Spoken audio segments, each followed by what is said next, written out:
Disclaimer. दोस्तों, ये कहानी केवल एक काल्पनिक रचना है। ये केवल लेखक के द्वारा रची गई यह एक कहानी है। इसका वास्तविक जीवन से कोई भी संबंध नहीं है। कृपया आप कहानियों को केवल मनोरंजन की दृष्टि से ही सुने, और साथ ही अगर आप इस चैनल नॉवल स्टोरी 2.6 पर पहली बार आए हैं तो चैनल को सब्सक्राइब और वीडियो को भर भर लाइक करना ना भूलें। धन्यवाद। एपिसोड 75। अब याना ने गुस्से में कहा, मैं कहीं नहीं जाऊंगी, ये घर मेरे पति का है, मेरा हक यहाँ रहना, क्योंकि अमन ने पूरे गांव के सामने मुझे अपनी पत्नी बनाया है।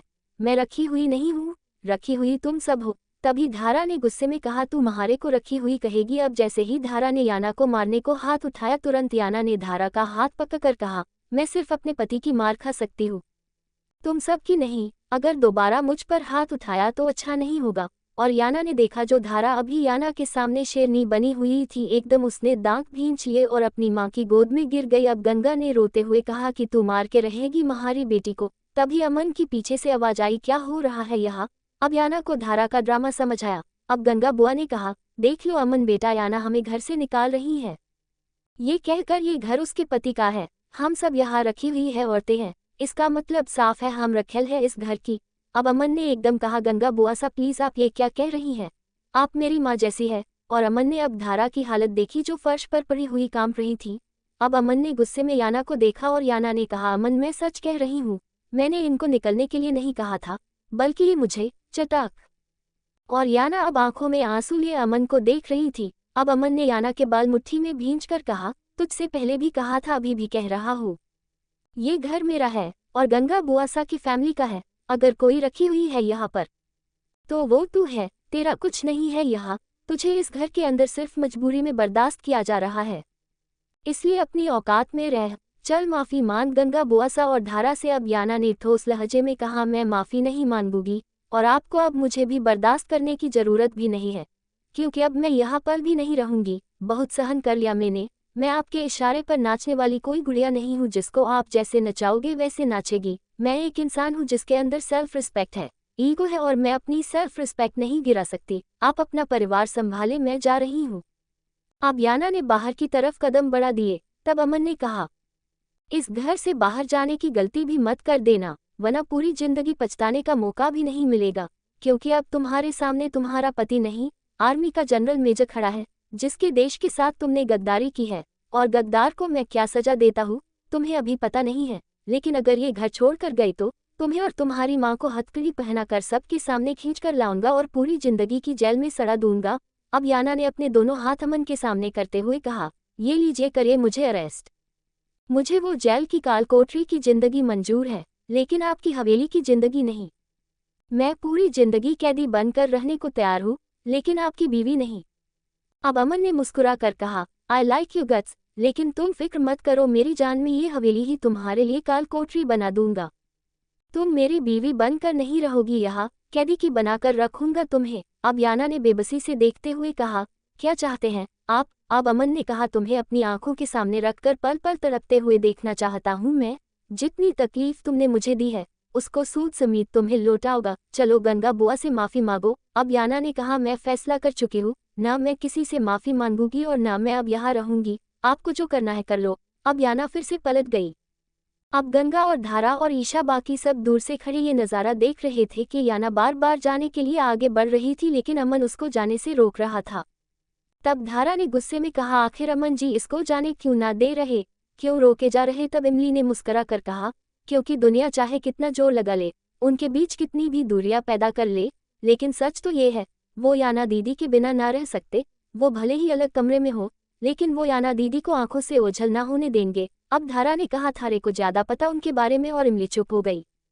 इमली सच ही कह रही थी, याना का दूर जाना अमन को मंजूर नहीं था, चाहे अमन के अंदर याना के लिए नफरत शोले क्यों न दहक रहे थे, लेकिन इन शोलों के बीच कहीं ना कहीं अमन के दिल में मोहब्बत की लौ जल रही थी। वो उसके वजूद से नफरत करता था, लेकिन उसके दूर जाने का एहसास उसके लिए आज भी लेवा था, क्योंकि अगर अमन याना की ईगो को हट कर रहा था तो घायल उसकी ईगो भी हुई थी। अमन के अंदर बार बार ये बात आग लगाती थी कि याना उसके जज्बात के साथ खेलती आई है। जब चाहा उसने प्यार जता लिया और जब चाहा उसे ठुकरा दिया। उसने इतना बड़ा कांड करने से पहले ये भी नहीं सोचा अमन पर क्या बीतेगी, क्योंकि याना वो काम करने जा रही थी जिससे अमन जिंदगी और उसके परिवार की जिंदगी खतरे में पड़ जाती। अगर वो एक बार गद्दार साबित हो जाता, वो तो मरता ही, साथ में उसका पूरा परिवार भी बर्बाद हो जाता।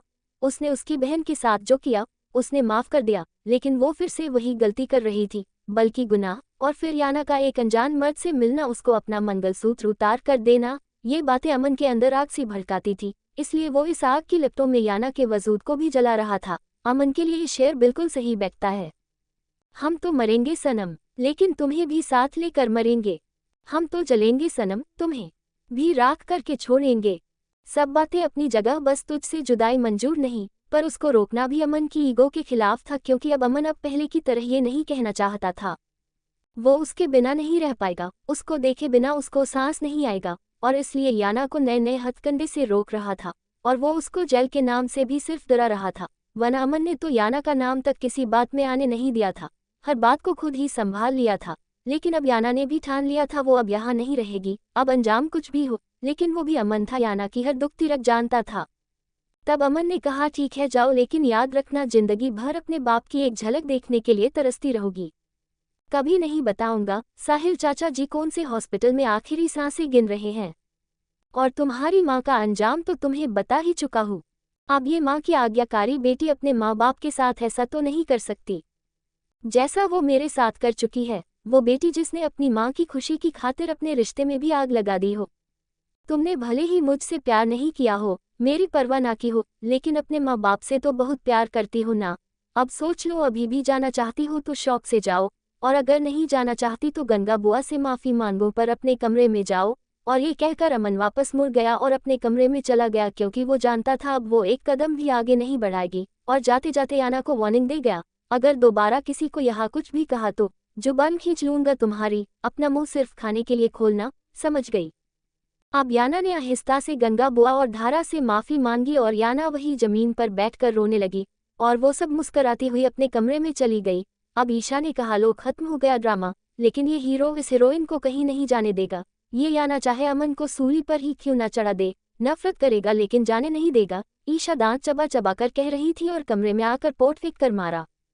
अब याना ने बिल्कुल चुप्पी लगा ली थी, वो किसी से कुछ नहीं कहती थी। याना किचन में काम कर रही थी जब उसके पास ईशा आकर खड़ी हो गई। याना खड़ी हुई आटा गूंद कर रही थी जब ईशा जूस का गिलास लेकर उसके पास खड़ी हो गई और मुस्कुरा कर कहा, याना, मैंने तो कभी सपने में भी नहीं सोचा था तुम ये सब भी कर सकते हो। कहा वो हॉट और बोल्ड याना, और कहा ये ससुराल वालों की और पति की जुल्म सितम की शिकार याना। लेकिन याना बिल्कुल खामोश थी। अब ईशा ने मुस्कुरा कर कहा, याना यू नो व्हाट, मुझे बचपन में तुम्हारी जिंदगी से बहुत जलेस फील होता था, क्योंकि जैसी तुम्हारी लाइफ थी ऐसी मेरी भी नहीं थी। तुम हर बात में मुझसे आगे रहती थी, तुम्हारे पास हर समय तुम्हारी केयर करने वाले डैड थे, क्योंकि मेरे डैड को तो मेरी परवाह ही नहीं थी। तुम्हारी मोम ने तुम्हें फुल आज़ादी दी हुई थी, तुम्हारे मुंह से निकलते ही हर बात पूरी होती थी। कॉलेज का हर लड़का तुमसे दोस्ती करने के लिए मरा जाता था, यहाँ तक कि मेरी दोस्त भी तुमसे दोस्ती करना चाहती थी। पहले सिर्फ तुम्हारी लाइफ से जलन हुई, लेकिन फिर तुम्हारी तकदीर से भी हो गई, क्योंकि जिस लड़के को मैंने सच्चे दिल से चाहा वो भी तुम्हारा पति निकला, प्लस में एक बहुत बड़े जागीरदार का बेटा, दूसरा एक आर्मी का मेजर। तब मुझे सही में तुमसे बहुत जलन हुई और गॉड से तुम्हारे जैसी जिंदगी मांगी, लेकिन थैंक गॉड उसने मुझे नहीं दी, वरना आज मेरी हालत भी तुम्हारी तरह होती, जिसके पास ना पिता रहा ना पति का प्यार, और बहुरानी के नाम पर नौकरानी बनकर रह गई, और लास्ट में बचती है माँ, लेकिन वो भी धोखेबाज जिसने अपने फायदे के लिए बेटी को भी इस्तेमाल किया। अब याना ने एक झटके से ईशा को देखकर कहा, क्या बक रही हो? तब ईशा ने कहा, मैं सच कह रही हूँ, खुद मेरी माँ ने अपने कानों से हेमंत और तुम्हारी माँ की बात सुनी है। किस तरह तुम्हारी माँ ने और हेमंत ने डी के नाम के आदमी के साथ मिलकर कमिश्नर के बन पड़े केस के नाम पर तुम्हें डराया और तुम्हें ये सब करने के लिए मजबूर किया, ताकि तुम अमन से तलाक के बदले, एलमनी के बदले अमन से जोधपुर की चाइना कंट्रैक्टर जमीन मांग लो। लेकिन अमन ने तुमसे शादी करके तलाक का प्लान फेल कर दिया। तब उन्होंने ये दूसरा गेम खेला, अमन को फंसाकर तुम्हारी जिंदगी से दूर करने का और बहुत सारा पैसा कमाने का। लेकिन मैं अमन को कैसे फंसने दे सकती थी, इसलिए अमन से सब बता दिया, लेकिन अपने अंदाज में, ताकि अमन फंसने से भी बच जाए और तुम्हें दूर भी हो जाए। इसलिए मैंने अमन को नहीं बताया कि तुमने ये सब ब्लैकमेल होकर किया है, बल्कि कहा तुम और तुम्हारी मोम खुद अपने फायदे के लिए ये सब कर रही थी।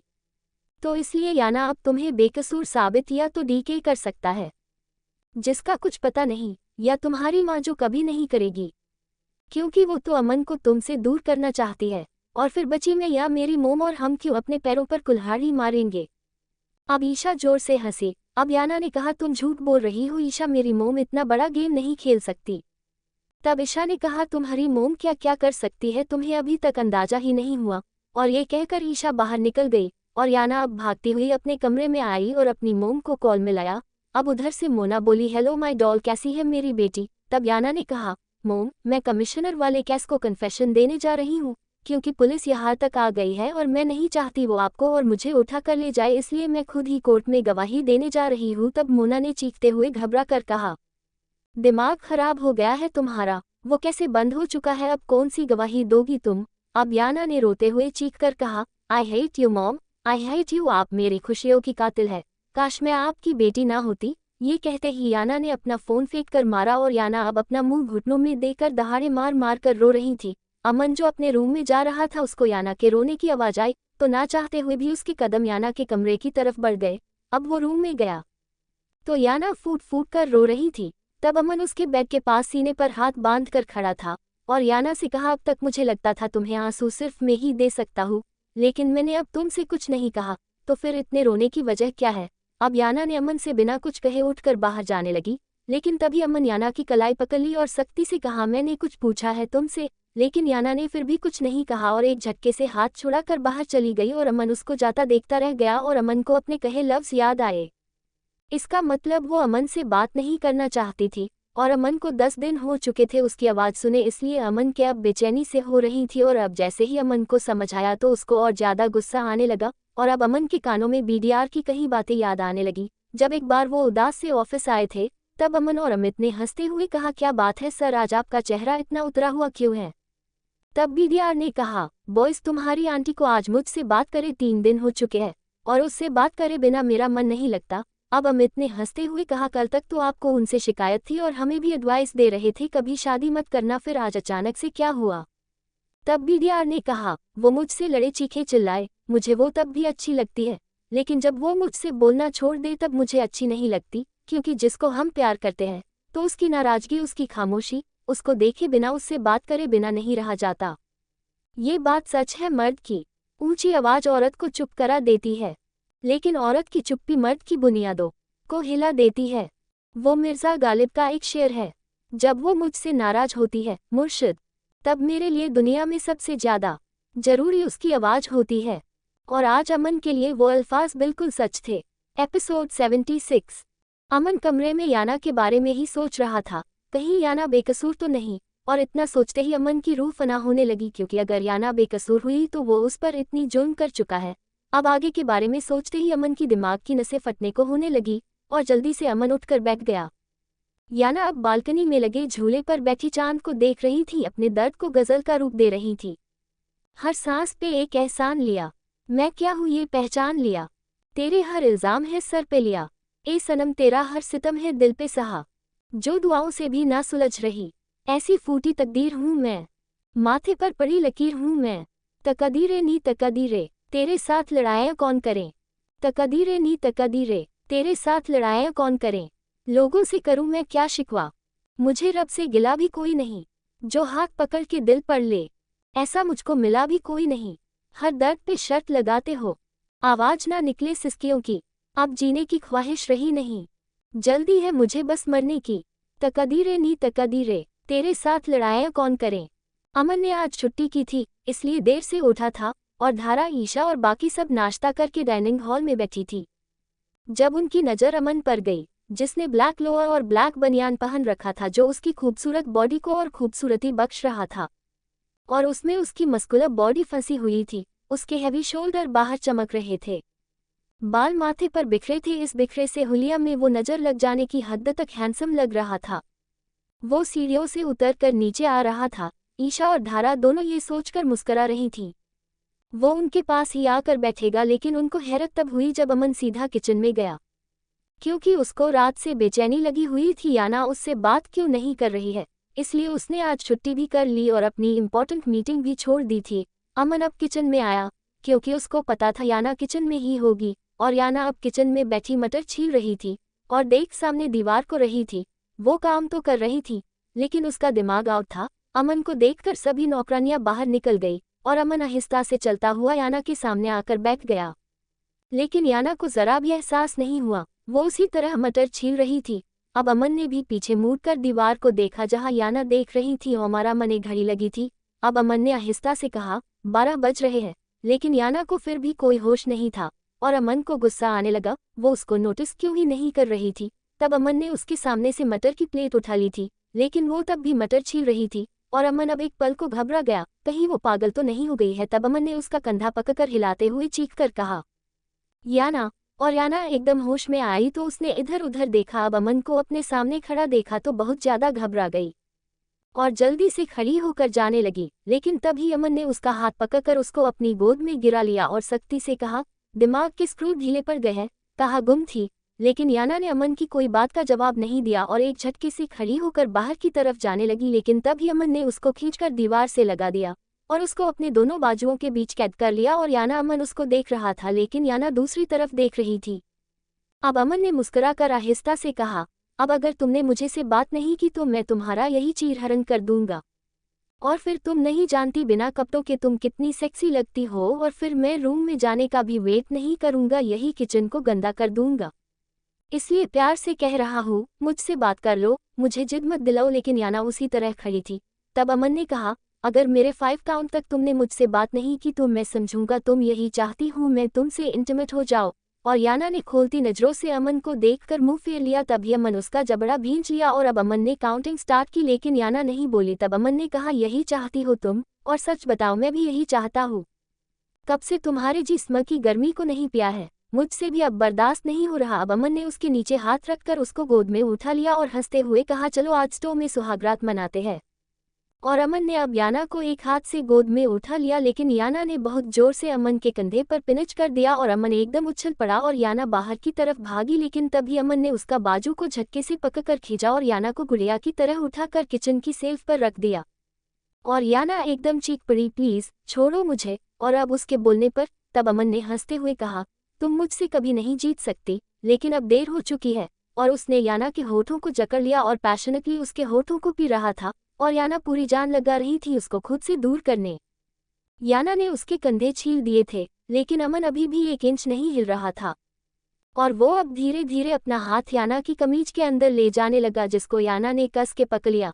अमन ने उसकी एक नहीं चलने दी और अपना हाथ उसके ब्रा के अंदर ले आया और किस भी बराबर कर रहा था।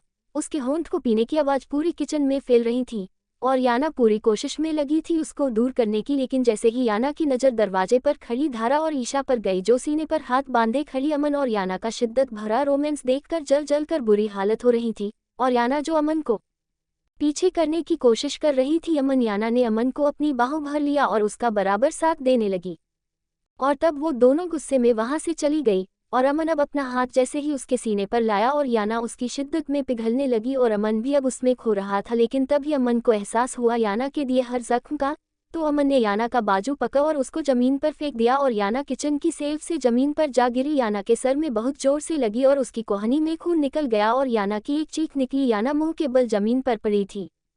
तब अमन पंजों के बल उसके पास बैठ गया और हंसते हुए कहा, तुम्हारी अब यही औकात है, मैं जब चाहूँ तुम्हारा इस्तेमाल कर सकता हूँ और जब चाहूँ तुम्हें दुत्कार कर सकता हूँ।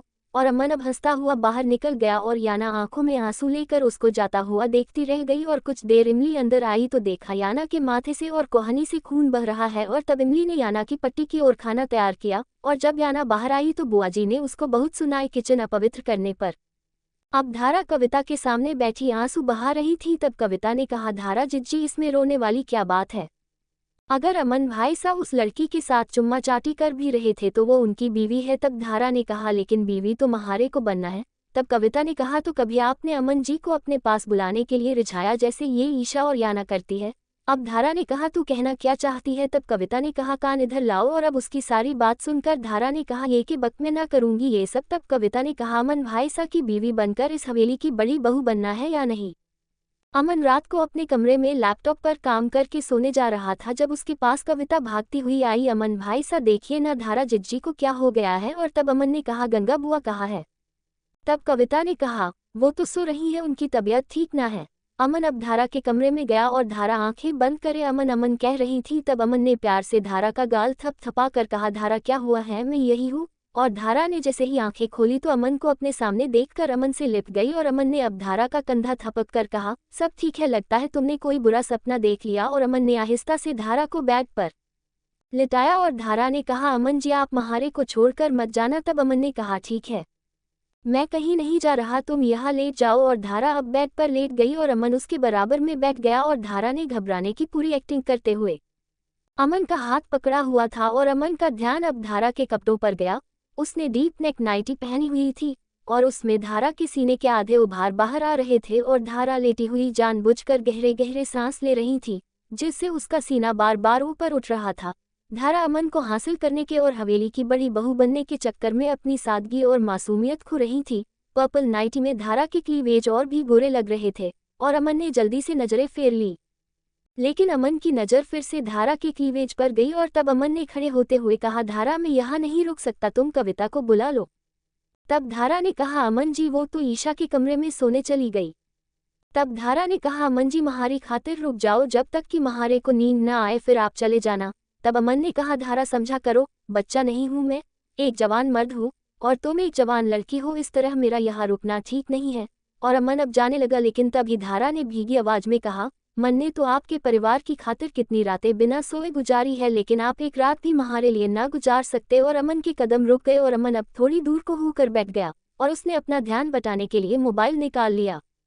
अमन मोबाइल में गुम था और धारा प्यासी नजरों से अमन को देख रही थी। तब अमन ने बिना उसकी तरफ देखे कहा, मुझे देखना बंद करो और सो जाओ। तब धारा ने आहिस्ता से कहा, मुझे कहाँ फुर्सत है, मैं मौसम सुहाना देखो, मेरी नज़र आपसे हटे तो ये जमाना देखो। अब अमन ने गुस्से में घूरकर धारा को देखा। तब धारा ने हंसते हुए कहा, मैं क्या करूँ अमन जी, आप हो ही इतने सुंदर, नजर ही ना हटती महारी तो। तब अमन ने कहा, बातें बनाना बंद करो, धारा सो जाओ। और अमन ने धारा के ऊपर कंबल ढक दिया, लेकिन धारा ने थोड़ी देर बाद ही उतार कर फेंक दिया और रोते हुए कहा, अमन जी महारे दर्द हो रहा है।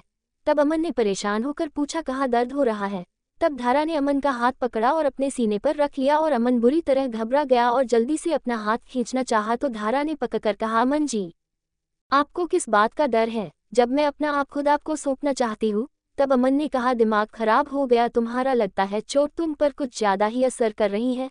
अमन अब दरवाजे की तरफ बढ़ा तो दरवाजा बाहर से लॉक था और अमन को अब गुस्सा आ गया और अमन अब जैसे ही मुड़ा, धारा कपड़े उतारे खड़ी थी और अमन का अब खून खोल रहा था। उसको कुछ समझ नहीं आ रहा था, क्योंकि अब रात के इस टाइम अगर शोर मचा तो वो क्या जवाब देगा याना को। अभी तक तो वो उस पर इल्जाम लगा रहा था, फिर उस पर कौन यकीन करेगा। अब अमन मुंह फेर कर खड़ा हो गया। आखिर एक मर्द था और उसके सामने एक खूबसूरत औरत कपड़े उतारे खड़ी उसकी बर्दाश्त आजमा रही थी। अब धारा ने अमन के हाथ पकड़े और अपने सीने पर रखने लगी, लेकिन अमन ने मुठिया भींच ली। तब धारा ने कहा, अमन जी क्या मैं खूबसूरत नहीं हूँ, बताओ मुझे। अब धारा अमन से लिपट गई और अमन के गले को किस करने लगी और अमन गहरे गहरे सांस ले रहा था। अब धारा अमन की थोड़ी को चूम कर उसके होठों तक आई और अब अमन की बर्दाश्त जवाब दे गई और उसने गुस्से में धारा के बाल मुट्ठी में भींचकर कहा, क्या हो गया है तुम्हें धारा, ऐसी तो नहीं थी, तुम पागल हो गई हो। अब अमन को धारा के मुंह से शराब की आई और अमन ने हैरान होकर कहा, तुमने शराब पी है।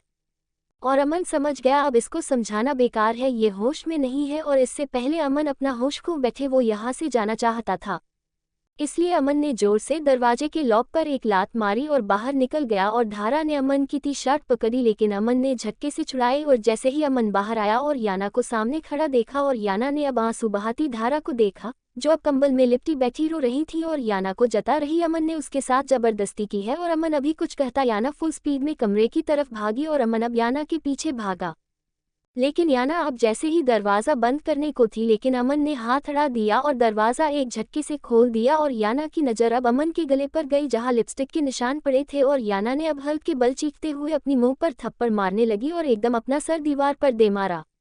आज के लिए बस इतना ही। कैसा लगा आज का एपिसोड कमेंट बॉक्स में ज़रूर बताना और हमारे चैनल नॉवल स्टोरी 2.6 को ऐसे ही सपोर्ट करते रहिएगा। धन्यवाद।